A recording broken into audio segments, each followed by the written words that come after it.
За одоо ингээд тодорхой болж байна дөө. 17-гийн 6 дээр юу гэвэл энэ миний хэлж байгаагаар бол нөгөө төгрөгөө рүү, доллароо руу төлбөрөө яах вэ гэдэг асуудал ярьж байгаа үстэй. Валютын зохицуулалтын тухай хуулиараа. Би энэ дээр Монгол улсын төрийн өнөөдөр чадамжийн тухай би асуудал яриад байна л да. Монголын төрийг арбитрийн аманд өгөөд та нар очиод өнөөдөр эх орончоор очиод өөрсдөө төрөө өмгөөлөө явдггүй. Эсвэл эх орончоор биш алддаггүй. Өнөөдөр хууль зүйн ам хичнээн хэмжээний мөнгө алдсан одоо хэл. Тэр одоо өмгөөлөлт хичнээн хэмжээний төлбөр зардал төлөөд улсыг хохиролтой болгосноо яар. Эн чинь бол их ноцтой юм шүү. Хідэн тэр бумаараа нэгдүгээрт. Хоёрдугаарт нь миний хэлэх гээд байгаа асуудал болохоор түрүүний хэлээд байгаа зүйл чинь тэр штэ. Хувь хүмүүс хоорондоо арбитраараа хандаж болно. Хоёр компани хүмүүстэй уулзаа гэрээгээр арбитраар явж болно. Хялбаршуулсан бөгөөд нөгөө талаасаа бас шатлал бага байдаг нь үнэн.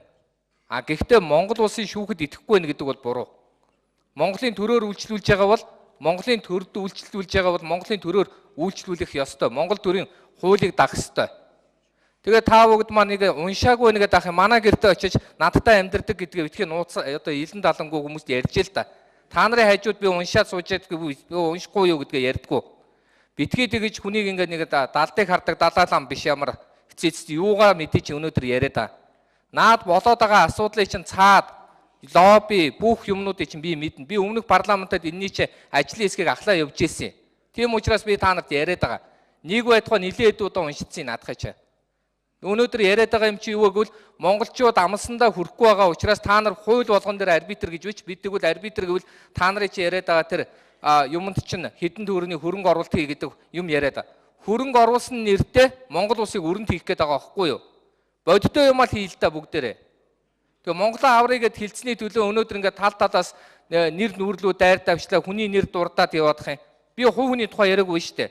Дивэн дэлхий юу ярих болох ярих явахгүй гэд ядаж учрал ахын дүү битгий тэгдэх үү? Чи тэгж байгаа нь муухай. Ах нь бас өмнө ингэж зөндөө хэлүүлээ явж байхдаа арайч ингэж байгаагүй.